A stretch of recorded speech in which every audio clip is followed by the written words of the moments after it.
সুপ্রিয় দর্শক, আপনারা দেখছেন এসপিএন বাংলা টিভি। দেখুন ও সাবস্ক্রাইব করুন এসপিএন বাংলা টিভি, দেশ ও মানুষের কথা বলে। আর কর্তব্য করবেন না, এটা হয় না। কাজে আপনাকে সচেতন হতে হবে, আপনার অধিকার রক্ষার জন্য আপনার কর্তব্যগুলি করা। তা যদি না পালন করেন তাহলে আপনার অধিকার এর কোনো অধিকার নাই, অধিকার পাওয়ার কোনো অধিকার নাই।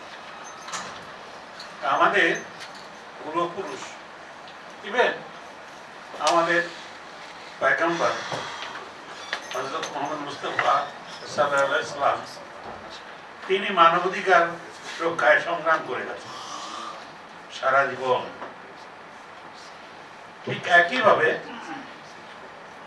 যে সমস্ত রাজনৈতিক নেতারা শুধু তদানীন্তনকালে শুধু নয়, আজও কাজ করে যাচ্ছেন, তারাও মানবাধিকার রক্ষার জন্য চেষ্টা করে যাচ্ছেন।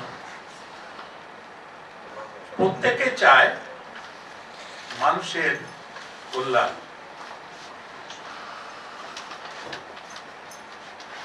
তবে এর মধ্যে ব্যত্যয় আছে, যেমন উনি বললেন যে ছাগল কিস্সা, এখন ছাগল কিস্সা দু একটা এরকম হয়, এটা আগেও ছিল, এখনো আছে, ভবিষ্যতেও থাকবে।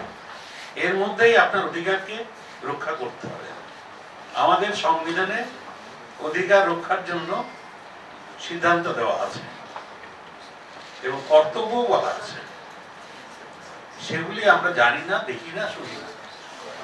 কারণ আমাদের লেখাপড়া বন্ধ হয়ে গেছে, লেখাপড়ার ধরন বন্ধ হয়ে গেছে, চলনও বন্ধ হয়ে গেছে। আমরা এখন মোবাইলে বন্দী।